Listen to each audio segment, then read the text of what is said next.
Professor Bhullar ਸਾਹਿਬ ਵਾਲੇ case ਦੇ ਵਿੱਚ ਇੰਡੀਅਨ ਸਟੇਟ ਨੇ, ਹਾਈ ਕੋਰਟ ਨੇ, ਸੁਪਰੀਮ ਕੋਰਟ ਨੇ, ਇੱਥੋਂ ਦੇ ਰਾਸ਼ਟਰਪਤੀ ਨੇ ਇਹ ਕਿਤੇ ਐਪਰੀਸ਼ੀਏਟ ਨਹੀਂ ਕੀਤਾ ਇਸ ਫੈਕਟ 'ਚ ਕਿ ਇਹ ਮੁੰਡਾ ਪੜ੍ਹਿਆ ਲਿਖਿਆ ਪ੍ਰੋਫੈਸਰ ਸੀ, ਇਹ ਵਿਕਟਮ ਹੈ। ਇਹ 'ਤੇ ਪ੍ਰੈਸ਼ਰ ਪੁੱਟ ਕਰਨ ਲਈ ਇਹਨਾਂ ਨੇ ਇਹ 'ਤੇ ਇੱਕ ਝੂਠਾ ਪਰਚਾ ਦਰਜ ਕੀਤਾ। ਜਦੋਂ ਤੁਸੀਂ ਜੇਲ੍ਹ ਮੈਨੂਅਲ ਪੜ੍ਹੋਗੇ, ਜਦੋਂ ਕੋਈ ਬੰਦਾ ਜਿਹਨੂੰ ਫਾਂਸੀ ਦੀ ਸਜ਼ਾ ਹੋਈ ਹੈ, ਜਦੋਂ ਉਹ ਮੈਂਟਲੀ ਸਿਕ ਹੋ ਜਾਏ ਉਹਨੂੰ ਫਾਈਨ ਨਹੀਂ ਲਾਇਆ ਜਾ ਸਕਦਾ। ਕੇਸ ਦਿੱਲੀ ਨਾਲ ਸੰਬੰਧਿਤ ਹੈ, ਉਹਦੇ ਉੱਪਰ ਜਿਹੜੀ ਇਨਫੋਰਮੇਸ਼ਨ ਹੈ, ਜਿਹੜੀ ਰਿਪੋਰਟ ਕਰਨੀ ਹੈ ਉਹ ਦਿੱਲੀ ਗੌਰਮੈਂਟ ਨੇ ਕਰਨੀ ਹੈ। ਬਜਾਏ ਪੰਜਾਬ ਗੌਰਮੈਂਟ ਇਹ ਝੂਠੀ ਵਾਹਵਾ ਲੈਣ ਦੀ ਬਜਾਏ ਉੱਥੇ ਦਿੱਲੀ ਗੌਰਮੈਂਟ ਨੂੰ, ਕੇਜਰੀਵਾਲ ਸਾਹਿਬ ਨੂੰ ਕਹਿੰਦੇ ਭਾਈ ਤੁਸੀਂ ਇੰਨੇ ਸਾਲਾਂ ਤੋਂ ਫਾਈਲ ਹੋਲਡ ਕਿਉਂ ਕੀਤੀ ਹੋਈ ਹੈ, ਇਹਨੂੰ ਰਿਲੀਜ਼ ਕਰੋ। ਕੇਸ ਐਫਐਸਐਫ ਵਾਲਾ ਇਹ ਦਿੱਲੀ ਨਾਲ ਸੰਬੰਧਿਤ ਹੈ। ਪ੍ਰੈਜ਼ੀਡੈਂਟ ਨੇ ਇਹਦਾ ਸੋ ਲੈ ਕੇ ਇਹ ਜਿਹੜੀ ਅਪੀਲ ਸੀ ਉਹਦੇ ਵਿੱਚ ਦਿੱਲੀ ਗੌਰਮੈਂਟ ਨੂੰ ਲਿਖਿਆ ਕੇਜਰੀਵਾਲ ਸਾਹਿਬ ਨੂੰ ਕਿ ਤੁਸੀਂ ਸਾਨੂੰ ਆਪ ਦੀ ਰਿਪੋਰਟ ਦਿਓ ਕਿ ਤੁਹਾਨੂੰ ਆਬਜੈਕਸ਼ਨ ਹੈਗਾ ਕਿ ਨਹੀਂ ਹੈਗਾ। ਜਿਨ੍ਹਾਂ ਨੇ ਆਪ ਦੀ ਸਜ਼ਾ ਤੋਂ ਬਣਦੀ ਸਜ਼ਾ ਕਈ ਗੁਣਾ ਬਾਹਰ ਕੱਢ ਚੁੱਕੇ ਹੈ ਨਾ, ਉਹਨਾਂ ਨੂੰ ਮੰਨ ਲਓ ਸਜ਼ਾ 14 ਸਾਲ ਦੀ ਹੋਈ ਹੈ, ਉਹ ਜੇਲ੍ਹ 'ਚ 25-25 ਸਾਲ ਤੋਂ ਬੈਠੇ, ਉਹਨਾਂ ਨੂੰ ਰਿਲੀਜ਼ ਕਰਨਾ ਸਰਕਾਰ ਦਾ ਜਿਹੜਾ ਸੀ ਫਰਜ਼ ਬਣਦਾ ਸੀ, ਜਿਹੜੇ ਕੀਤੇ ਨਹੀਂ। ਜੇ ਤੁਸੀਂ ਫੂਲਨ ਦੇਵੀ ਜਿਹਨੇ 20 ਕਤਲ ਕੀਤੇ ਨੇ ਠਾਕਰਾਂ ਦੇ, ਜਿਹਦੇ ਖਿਲਾਫ 48 ਕੇਸਿਸ ਸੀ, ਜੇ ਤੁਸੀਂ ਉਹਨੂੰ ਮਾਫ ਕਰ ਸਕਦੇ ਹੋ ਫਿਰ ਸਾਡੇ ਬੰਦਿਆਂ ਤੇ ਤੁਹਾਨੂੰ ਕਾਹਦੀ ਪ੍ਰੋਬਲਮ।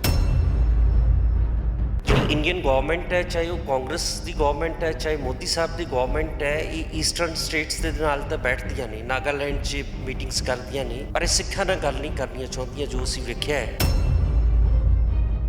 ਜਦੋਂ ਰਾਸ਼ਟਰਪਤੀ ਕਹਿ ਰਿਹਾ ਹੈ ਕਿ ਮੈਂ ਹੁਣ ਮੰਨ ਗਿਆ ਕਿ ਇਹਨੂੰ ਫਾਂਸੀ ਤੋਂ ਉਮਰ ਕੈਦ ਕਰ ਦਿੱਤੀ ਹੈ ਤਾਂ ਉਹਨੂੰ ਰਿਲੀਜ਼ ਕੀਤਾ ਜਾ ਸਕਦਾ ਹੈ, ਇਹਨਾਂ ਨੂੰ ਇਹਦੀ ਕੀ ਨਿੱਜੀ ਕਾਰਨ ਹੈ ਇਹ ਦੱਸ ਸਕਦੇ ਨੇ।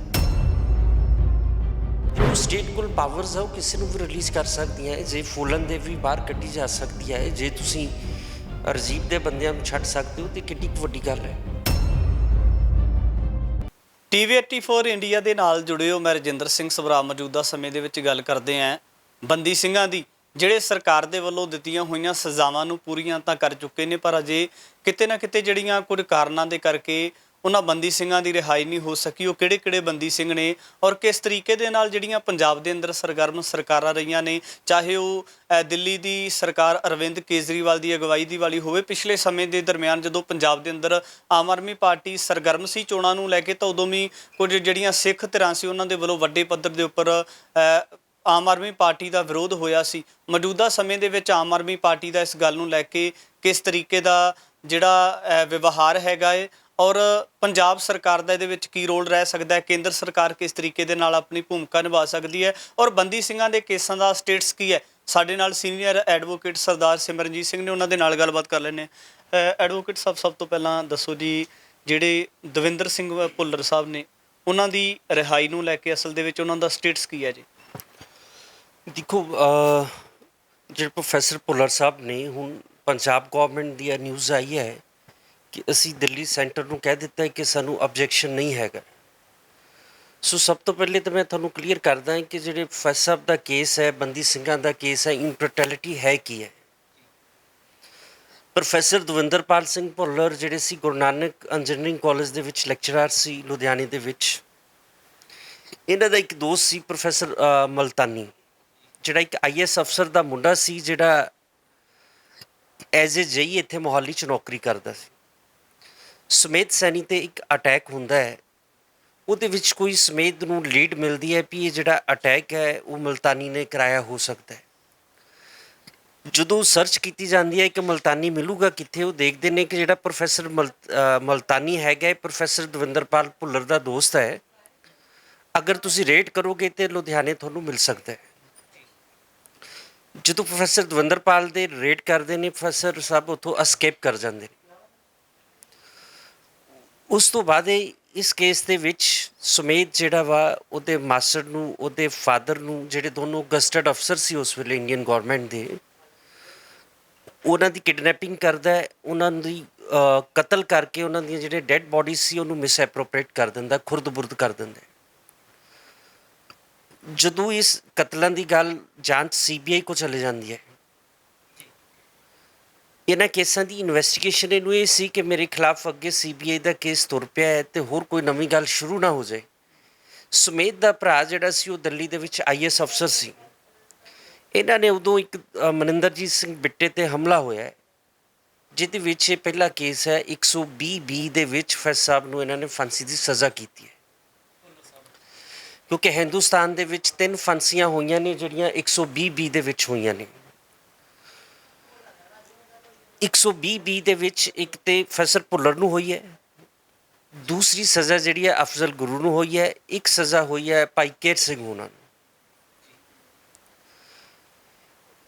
ਇਹ ਸਾਰੇ ਕੇਸ ਦੇ ਵਿੱਚ ਫੈਸਲ ਭੁੱਲਰ ਸਾਹਿਬ ਵਾਲੇ ਕੇਸ ਦੇ ਵਿੱਚ ਇੰਡੀਅਨ ਸਟੇਟ ਨੇ, ਹਾਈ ਕੋਰਟ ਨੇ, ਸੁਪਰੀਮ ਕੋਰਟ ਨੇ, ਇੱਥੋਂ ਦੇ ਰਾਸ਼ਟਰਪਤੀ ਨੇ ਇਹ ਕਿਤੇ ਐਪਰੀਸ਼ੀਏਟ ਨਹੀਂ ਕੀਤਾ ਇਸ ਫੈਕਟ 'ਚ ਕਿ ਇਹ ਮੁੰਡਾ ਪੜ੍ਹਿਆ ਲਿਖਿਆ ਪ੍ਰੋਫੈਸਰ ਸੀ, ਇਹ ਵਿਕਟਮ ਹੈ। ਇਹ 'ਤੇ ਪ੍ਰੈਸ਼ਰ ਪੁੱਟ ਕਰਨ ਲਈ ਇਹਨਾਂ ਨੇ ਇਹ 'ਤੇ ਇੱਕ ਝੂਠਾ ਪਰਚਾ ਦਰਜ ਕੀਤਾ। ਸੋ ਹੁਣ ਜਿਹੜਾ ਭੁੱਲਰ ਸਾਹਿਬ ਸੀ, ਜਦੋਂ ਉਹਨਾਂ ਦੀ ਹੈਲਥ ਖਰਾਬ ਹੋ ਜਾਏ, ਇਹ ਕਾਨੂੰਨ ਹੈ ਵੀ ਜਿਹੜਾ ਬੰਦਾ, ਜਦੋਂ ਤੁਸੀਂ ਜੇਲ੍ਹ ਮੈਨੂਅਲ ਪੜ੍ਹੋਗੇ, ਜਦੋਂ ਕੋਈ ਬੰਦਾ ਜਿਹਨੂੰ ਫਾਂਸੀ ਦੀ ਸਜ਼ਾ ਹੋਈ ਹੈ, ਜਦੋਂ ਉਹ ਮੈਂਟਲੀ ਸਿਕ ਹੋ ਜਾਏ, ਉਹਨੂੰ ਫਾਹੀ ਨਹੀਂ ਲਾਇਆ ਜਾ ਸਕਦਾ। ਸੋ ਇਹ ਸਾਰੀਆਂ ਗਰਾਊਂਡਸ ਨੂੰ ਲੈ ਕੇ ਜਦੋਂ ਇਹ ਸਾਰਾ ਕੇਸ ਸਿੱਖ ਕੌਮ ਨੇ ਬਿਲਟ ਕੀਤਾ ਹੈ, ਰਾਸ਼ਟਰਪਤੀ ਨੇ ਕਹਿ ਦਿੱਤਾ ਜੀ ਫੈਸਲ ਭੁੱਲਰ ਸਾਹਿਬ ਦੀ ਜਿਹੜੀ ਫਾਂਸੀ ਦੀ ਸਜ਼ਾ ਸੀ ਉਹਨੂੰ ਲਾਈਫ ਇੰਪ੍ਰਿਜ਼ਨਮੈਂਟ 'ਚ ਬਦਲ ਦਿੱਤਾ ਹੈ। ਉਹ ਜਿਹੜੀ ਫਾਈਲ ਸੀ, ਕਿਉਂਕਿ ਇਹ ਸਾਰਾ ਜਿਹੜੇ ਕੇਸ ਫੈਸਲ ਸਾਹਿਬ ਇਨਵੋਲਵ ਨੇ ਉਹ ਦਿੱਲੀ ਦਾ ਹੈਗਾ, ਸੋ ਉਹ ਜਿਹੜੀ ਫਾਈਲ ਸੀ ਰਾਸ਼ਟਰਪਤੀ ਵੱਲੋਂ as per law Delhi government ਕੋਲ ਪੈਂਡਿੰਗ ਹੈਗੀ ਹੈ, ਜਿਹਨੂੰ ਕੇਜਰੀਵਾਲ ਸਾਹਿਬ ਨੇ ਫਿਲਹਾਲ ਰਿਲੀਜ਼ ਨਹੀਂ ਕੀਤਾ ਹੈਗਾ। ਸੋ ਜਿਹੜੀ ਪੰਜਾਬ ਗੌਰਮੈਂਟ ਹੈ, ਲੀਗਲੀ ਇਹਨਾਂ ਦਾ ਤਾਂ ਕੋਈ ਰੋਲ ਹੈ ਹੀ ਨਹੀਂ। ਕੇਸ ਦਿੱਲੀ ਨਾਲ ਸੰਬੰਧਿਤ ਹੈ, ਉਹਦੇ ਉੱਪਰ ਜਿਹੜੀ ਇਨਫੋਰਮੇਸ਼ਨ ਹੈ, ਜਿਹੜੀ ਰਿਪੋਰਟ ਕਰਨੀ ਹੈ, ਉਹ ਦਿੱਲੀ ਗੌਰਮੈਂਟ ਨੇ ਕਰਨੀ ਹੈ। ਬਜਾਏ ਪੰਜਾਬ ਗੌਰਮੈਂਟ ਇਹ ਝੂਠੀ ਵਾਹਵਾ ਲੈਣ ਦੀ ਬਜਾਏ ਉੱਥੇ ਦਿੱਲੀ ਗੌਰਮੈਂਟ ਨੂੰ, ਕੇਜਰੀਵਾਲ ਸਾਹਿਬ ਨੂੰ ਕਹਿੰਦੇ ਭਾਈ ਤੁਸੀਂ ਇੰਨੇ ਸਾਲਾਂ ਤੋਂ ਫਾਈਲ ਹੋਲਡ ਕਿਉਂ ਕੀਤੀ ਹੋਈ ਹੈ, ਇਹਨੂੰ ਰਿਲੀਜ਼ ਕਰੋ। ਹੁਣ ਮੈਂ ਬੇਸਿਕਸ ਤੁਹਾਨੂੰ ਲਾਭ ਵੀ ਦੱਸ ਦਿੰਦਾ ਵੀ ਕੀ ਹੈਗਾ, ਜਿਹੜਾ ਆਮ ਪਬਲਿਕ ਨੂੰ ਸਮਝ ਹੋ ਜਾਏ। ਜਿਹੜਾ ਕ੍ਰਿਮੀਨਲ ਪ੍ਰੋਸੀਜਰ ਕੋਡ ਹੈ, ਉਹਦਾ ਆਰਟੀਕਲ 432 ਤੋਂ 435 ਤੱਕ ਪ੍ਰੋਵੀਜ਼ਨਸ ਨੇ ਉਹਦੇ ਵਿੱਚ ਵੀ ਇਹ ਬੰਦਿਆਂ ਨੂੰ ਛੱਡਿਆ ਕਿਵੇਂ ਜਾ ਸਕਦਾ। ਜਿਹੜਾ ਆਰਟੀਕਲ 432 ਹੈ ਉਹ ਕਹਿੰਦਾ ਵੀ ਸਟੇਟ ਗੌਰਮੈਂਟ ਕਿਸੇ ਬੰਦੇ ਦੀ ਸਜ਼ਾ ਵਧਾ ਘਟਾ ਸਕਦੀ ਹੈ, ਛੱਡ ਸਕਦੀ ਹੈ। ਉਹਦੀਆਂ ਕੰਡੀਸ਼ਨਸ ਲਿਖੀਆਂ ਨੇ ਵੀ ਸਟੇਟ ਗੌਰਮੈਂਟ ਨੇ ਜਦੋਂ ਕਿਸੇ ਬੰਦੇ ਦੀ ਸਜ਼ਾ ਘਟਾਉਣੀ ਹੋਏ, ਮਾਫ ਕਰਨੀ ਹੋਏ, ਉਹ ਸਭ ਤੋਂ ਪਹਿਲੇ ਜਿਹੜੇ ਕੋਰਟ ਨੇ ਸਜ਼ਾ ਕੀਤੀ ਹੈ ਉਹਦੇ ਕੋਲ ਸਰਟੀਫਾਈਡ ਜਜਮੈਂਟ ਦੀ ਕਾਪੀ ਲਊਗੀ, ਉਹਦਾ ਓਪੀਨੀਅਨ ਲਊਗਾ ਵੀ ਇਹਦੀ ਸਜ਼ਾ ਘਟਾਈ ਜਾ ਸਕਦੀ ਕਿ ਨਹੀਂ ਘਟਾ ਜਾ ਸਕਦੀ। ਉਹ ਸਟੇਟ ਗੌਰਮੈਂਟ ਨੇ ਤੈਅ ਕਰਨਾ ਕਿ ਉਹਦੇ 'ਤੇ ਕੋਈ ਕੰਡੀਸ਼ਨ ਲਾਉਣੀ ਕਿ ਨਹੀਂ ਲਾਉਣੀ। ਇਹ ਰਿਲੀਜ਼ ਵਿਦ ਕੰਡੀਸ਼ਨ ਵੀ ਹੋ ਸਕਦੀ ਹੈ, ਵਿਦਾਊਟ ਕੰਡੀਸ਼ਨ ਵੀ ਹੋ ਸਕਦੀ ਹੈ।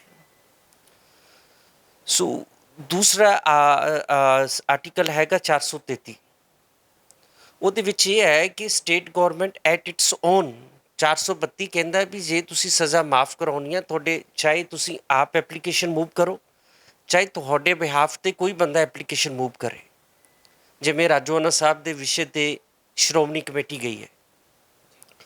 433 CRPC ਦਾ ਸੈਕਸ਼ਨ ਕਹਿੰਦਾ ਹੈ ਕਿ ਜੇ ਗੌਰਮੈਂਟ ਆਪਣੇ ਆਪ ਬੇਸਿਸ 'ਤੇ ਫਾਂਸੀ ਵਾਲੇ ਬੰਦੇ ਦੀ ਸਜ਼ਾ ਉਮਰ ਕੈਦ ਕਰ ਸਕਦੀ ਹੈ, ਉਮਰ ਕੈਦ ਵਾਲੇ ਦੀ ਘਟਾ ਸਕਦੀ ਹੈ, ਹੋਰ ਸਜ਼ਾਵਾਂ ਵੀ ਘੱਟ ਕਰ ਸਕਦੀ ਹੈ। ਹੁਣ ਸਰਕਾਰ ਨੇ 433 'ਚ ਇੱਕ ਨਵਾਂ ਸੈਕਸ਼ਨ ਐਡ ਕਰ ਦਿੱਤਾ, 433A। ਉਹ ਸੈਕਸ਼ਨ 433A ਇਹ ਕਹਿੰਦਾ ਹੈ ਕਿ ਜੇ ਕਿਸੇ ਨੂੰ ਫਾਂਸੀ ਦੀ ਸਜ਼ਾ ਹੋਈ ਹੈ, ਉਹਨੂੰ 14 ਸਾਲ ਘੱਟੋ ਘੱਟ ਸਜ਼ਾ ਭੁਗਤਣੀ ਪਊਗੀ, 14 ਤੋਂ ਸਰਕਾਰ ਘਟਾ ਨਹੀਂ ਸਕਦੀ। ਇੱਕ ਸੈਕਸ਼ਨ ਹੈ 434, ਉਹ ਕਹਿੰਦਾ ਕਿ ਜਿੱਥੇ ਫਾਂਸੀ ਦਾ ਮਸਲਾ ਆ ਗਿਆ ਹੈ ਉੱਥੇ ਸੈਂਟਰ ਗੌਰਮੈਂਟ ਡਾਇਰੈਕਟ ਇੰਟਰਵੀਨ ਕਰ ਸਕਦੀ ਹੈ, ਨਹੀਂ ਤਾਂ ਇਹ ਅਧਿਕਾਰ ਖੇਤਰ ਸਟੇਟ ਗੌਰਮੈਂਟ ਦਾ ਹੈ। ਪਰ ਜਿੱਥੇ ਫਾਂਸੀ ਹੈਗੀ ਹੈ ਉਹ ਹਿੰਦੁਸਤਾਨ ਸੈਂਟਰ ਦੀ ਗੌਰਮੈਂਟ ਕਿਸੇ ਵੀ ਸਟੇਟ 'ਚ ਇੰਟਰਵੀਨ ਕਰ ਸਕਦੀ ਹੈ। ਇੱਕ ਆਰਟੀਕਲ 435 ਹੈ, ਉਹ ਕਹਿੰਦਾ ਕਿ ਜਿਹਨਾਂ ਕੇਸਾਂ ਦੇ ਵਿੱਚ ਸੈਂਟਰਲ ਐਕਟਸ ਇਨਵੋਲਵ ਨੇ, ਜਿਵੇਂ ਪੋਟਾ ਹੈਗਾ, ਟਾਡਾ ਹੈਗਾ, NIA ਹੈਗਾ, ਜਿਵੇਂ ਸੈਂਟਰਲ ਪ੍ਰੋਪਰਟੀਜ਼ ਹੈਗੀਆਂ ਨੇ ਸੈਂਟਰ ਗੌਰਮੈਂਟ ਦੀਆਂ, ਰੇਲਵੇ ਹੈ, ਜਿਹੜੇ ਅਫੈਂਸਿਸ ਉਹਨਾਂ ਨਾਲ ਸੰਬੰਧਿਤ ਹੈ, ਅਗਰ ਸਟੇਟ ਗੌਰਮੈਂਟ ਨੇ ਉਹ 'ਚ ਸਜ਼ਾ ਮਾਫ ਕਰਨੀ ਹੈ ਤਾਂ ਸਟੇਟ ਗੌਰਮੈਂਟ ਨੂੰ ਜਿਹੜੀ ਹੈ ਸੈਂਟਰ ਗੌਰਮੈਂਟ ਦੀ ਮਨਜ਼ੂਰੀ ਲੈਣੀ ਪਊਗੀ। ਸੋ ਇਹ ਜਿਹੜਾ ਕੇਸ ਹੈ ਫੈਸਲ ਵਾਲਾ, ਇਹ ਦਿੱਲੀ ਨਾਲ ਸੰਬੰਧਿਤ ਹੈ। ਪ੍ਰੈਜ਼ੀਡੈਂਟ ਨੇ ਇਹਦਾ ਲੈ ਕੇ ਇਹ ਜਿਹੜੀ ਅਪੀਲ ਸੀ ਉਹਦੇ ਵਿੱਚ ਦਿੱਲੀ ਗਵਰਨਮੈਂਟ ਨੂੰ ਲਿਖਿਆ ਕੇਜਰੀਵਾਲ ਸਾਹਿਬ ਨੂੰ ਕਿ ਤੁਸੀਂ ਸਾਨੂੰ ਆਪ ਦੀ ਰਿਪੋਰਟ ਦਿਓ ਕਿ ਤੁਹਾਨੂੰ ਆਬਜੈਕਸ਼ਨ ਹੈਗਾ ਕਿ ਨਹੀਂ ਹੈਗਾ। ਉਹ ਜਿਹੜੀ ਫਾਈਲ ਹੈ ਕੇਜਰੀਵਾਲ ਸਾਹਿਬ ਦੀ, ਜਿਹੜੀ ਸਰਕਾਰ ਨੇ ਦੱਬ ਕੇ ਰੱਖੀ ਹੋਈ ਹੈ ਦਿੱਲੀ ਦੇ ਵਿੱਚ, ਜਦੋਂ ਤੱਕ ਉਹ ਰਿਪੋਰਟ ਇਹ ਨਹੀਂ ਭੇਜਦੇ ਰਾਸ਼ਟਰਪਤੀ ਨੂੰ, ਉਦੋਂ ਤੱਕ ਉਹ ਜਿਹੜਾ ਵਾ ਕੇਸ ਲਮਕਿਆ ਜਾਣਾ ਹੈ ਜੀ। ਜਿਹੜਾ ਸੈਂਟੈਂਸ ਰਿਵਿਊ ਬੋਰਡ ਬਣਾਇਆ ਹੁੰਦਾ ਜਿਹਦੀ ਮੀਟਿੰਗ ਤਕਰੀਬਨ ਦੱਸਿਆ ਜਾਂਦਾ ਕਿ 3 ਮਹੀਨੇ ਬਾਅਦ ਹੋਣੀ ਹੁੰਦੀ ਹੈ, ਤਾਂ ਉਹਦੇ ਵਿੱਚ ਜਿਹੜੇ ਮੈਂਬਰ ਰੱਖੇ ਨੇ ਉਹ ਕੀ ਇਕੱਲਾ ਆਮ ਆਦਮੀ ਪਾਰਟੀ ਦੇ ਨਾਲ ਜੁੜੇ ਹੋਏ ਨੇ ਜਾਂ ਹੋਰ ਵੀ ਰਾਜਸੀ ਪਾਰਟੀਆਂ ਦੇ ਨਾਲ ਸੰਬੰਧ ਰੱਖਦੇ? ਦੇਖੋ, ਇਹ ਸਟੇਟ ਦਾ ਆਪ ਦਾ ਡਿਸਕ੍ਰਿਸ਼ਨ ਹੁੰਦਾ ਹੈ। ਕਈ ਜਗ੍ਹਾ ਹੈਗਾ ਹੈ, ਮਤਲਬ ਸਟੇਟ ਦੀ ਡਿਸਕ੍ਰਿਸ਼ਨਰੀ ਹੈਗੀ ਹੈ, ਉਹ ਤਾਂ ਹੁਣ ਸਟੇਟ ਦੇ ਜਿਹੜਾ ਕੈਬਨਿਟ ਹੈ ਉਹਨਾਂ ਨੇ ਅਪਰੂਵ ਕਰਨਾ ਹੈਗਾ ਵੀ ਉਹਨਾਂ ਨੂੰ ਇਸ ਗੱਲ ਨਾਲ ਆਬਜੈਕਸ਼ਨ ਹੈਗਾ ਕਿ ਨਹੀਂ ਹੈਗਾ।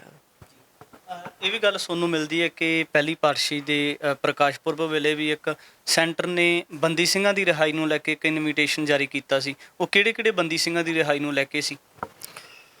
ਉਹ ਕੁਛ 5-6 ਬੰਦਿਆਂ ਦੀ ਲਿਸਟ ਵਿੱਚ ਸੀ, ਉਹਦੇ ਵਿੱਚ ਉਹਨਾਂ ਨੇ ਕੁਛ ਰਿਲੀਜ਼ ਕਰ ਦਿੱਤੇ ਸੀ, ਕੁਝ ਅਜੇ ਹੈਗੇ ਨੇ।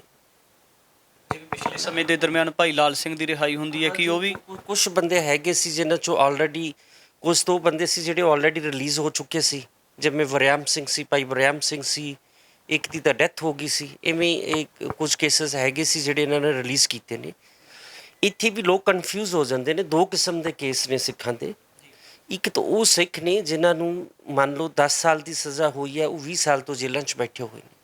ਜਿਨ੍ਹਾਂ ਕੇਸਾਂ ਦੀ ਤੁਸੀਂ ਗੱਲ ਕਰ ਰਹੇ ਹੋ ਉਹ ਲੋਕ ਸੀ ਜਿਨ੍ਹਾਂ ਨੇ ਆਪ ਦੀ ਸਜ਼ਾ ਤੋਂ ਬਣਦੀ ਸਜ਼ਾ ਕਈ ਗੁਣਾ ਬਾਹਰ ਕੱਟ ਚੁੱਕੇ ਨੇ, ਹੈ ਨਾ।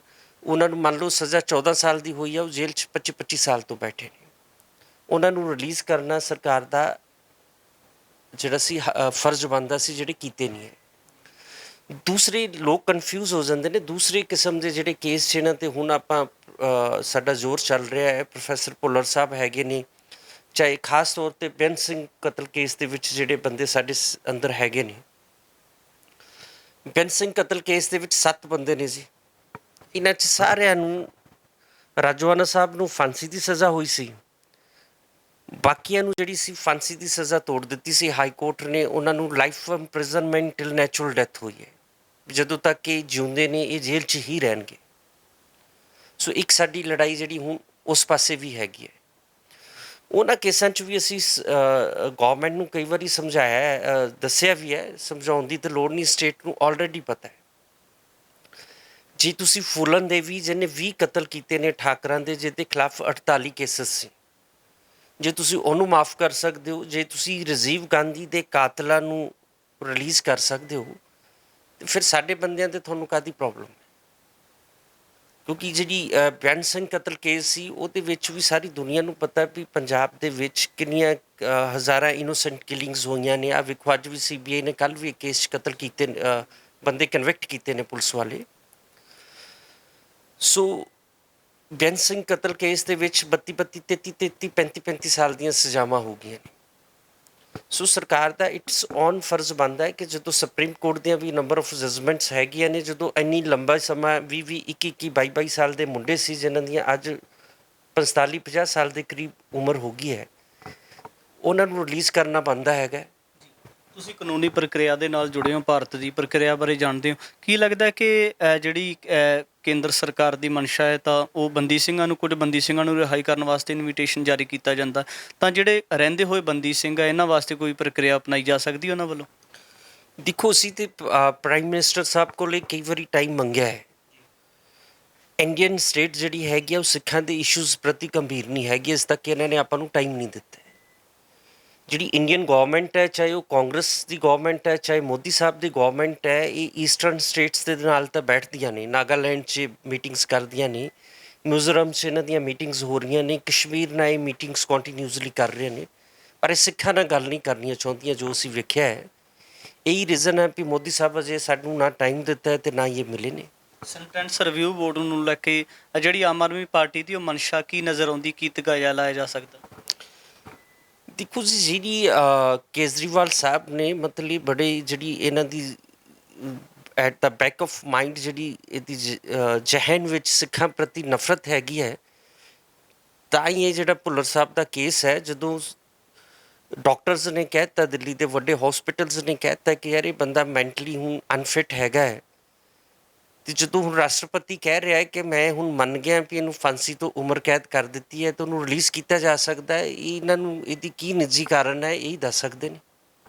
ਤੇ ਇਹਦੇ ਵਿੱਚ ਜੇ ਆਪਾਂ ਗੱਲ ਕਰੀਏ ਤਾਂ ਕਿ ਜੇ ਕਿਸੇ ਇਸ ਤਰੀਕੇ ਦਾ ਪ੍ਰੈਸ਼ਰ ਬਿਲਡ ਨਹੀਂ ਕੀਤਾ ਜਾ ਸਕਦਾ ਬੰਦੀ ਸਿੰਘਾਂ ਦੀ ਰਿਹਾਈ ਨੂੰ ਲੈ ਕੇ, ਜਿਸ ਤਰੀਕੇ ਦਾ ਕਿਸਾਨੀ ਅੰਦੋਲਨ ਵੇਲੇ ਹੋਇਆ ਸੀ। ਦੇਖੋ ਜੀ, ਬਿਲਕੁਲ ਚੱਲ ਰਿਹਾ ਕੰਟੀਨਿਊਸਲੀ ਵਰਲਡ ਵਾਈਡ ਵਾਇਸਿਸ ਖੜੀਆਂ ਹੋ ਰਹੀਆਂ ਨੇ। ਅਸੀਂ ਤਾਂ ਹੁਣ ਜੇ ਇੰਡੀਅਨ ਗਵਰਨਮੈਂਟ ਇਹਨਾਂ ਸਿੰਘਾਂ ਨੂੰ ਰਿਲੀਜ਼ ਨਹੀਂ ਕਰੂਗੀ ਫਿਰ ਅਸੀਂ, ਕਿਉਂਕਿ ਅਸੀਂ ਭਾਈ ਜਗਤਾਰ ਸਿੰਘ ਤਾਰੇ ਦਾ ਜਿਹੜਾ ਟਰਾਇਲ ਹੋਇਆ ਸੀ ਬੈਂਸ ਸਿੰਘ ਕਤਲ ਕੇਸ 'ਚ, ਅਸੀਂ ਉਹਦੇ ਵਿੱਚ ਬੜੀ ਕਲੀਅਰ ਪਲੀ ਲਈ ਸੀ। ਜਜਮੈਂਟ ਦੇ ਵਿੱਚ ਉਹ ਮੈਂਸ਼ਨ ਹੈ, ਅਸੀਂ ਇਹ ਕਿਹਾ ਸੀ Sikhs are in a war situation with Delhi since 1947, ਵੀ ਜਿਹੜਾ ਸਿੱਖ ਨੇ ਉਹ ਦਿੱਲੀ ਨਾਲ ਵਾਰ ਫੁਟਿੰਗ 'ਤੇ ਨੇ 47 ਤੋਂ।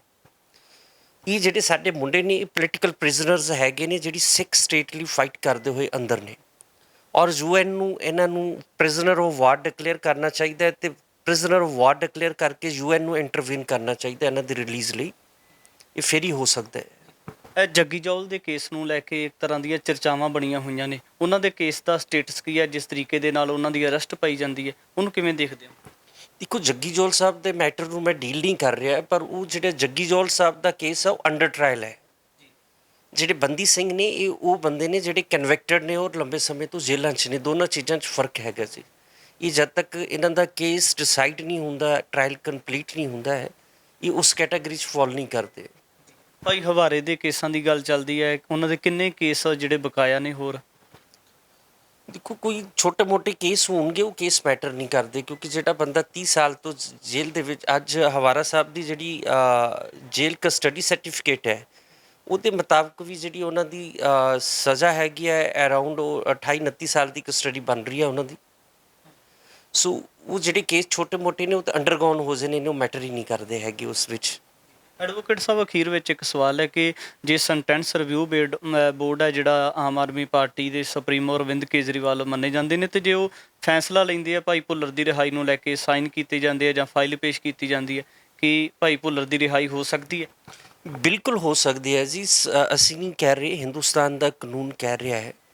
ਕਾਨੂੰਨ ਦੇ ਮੁਤਾਬਕ ਜਿਹੜੀ ਫਾਂਸੀ ਤੋਂ ਲਾਈਫ ਇੰਪ੍ਰਿਜ਼ਨਮੈਂਟ ਹੋਈ ਹੈ, ਲਾਈਫ ਇੰਪ੍ਰਿਜ਼ਨਮੈਂਟ ਤੋਂ ਉਹਨਾਂ ਨੇ ਆਪਦੀ ਸਜ਼ਾ ਕੱਟ ਲਿਆ ਹੈ। 1995 ਤੋਂ ਪਿਛਲੇ 27 ਸਾਲ ਦੀ ਉਹਨਾਂ ਦੀ ਪਲੱਸ ਮਤਲਬ ਸਮਝ ਲਓ ਕਿ ਜਿਹੜੀਆਂ ਰਮਿਸ਼ਨਸ ਮਿਲਦੀਆਂ ਨੇ, ਮਾਫੀਆਂ ਮਿਲਦੀਆਂ ਨੇ, 32-33 ਸਾਲ ਉਹ ਭੁਗਤ ਚੁੱਕੇ ਨੇ।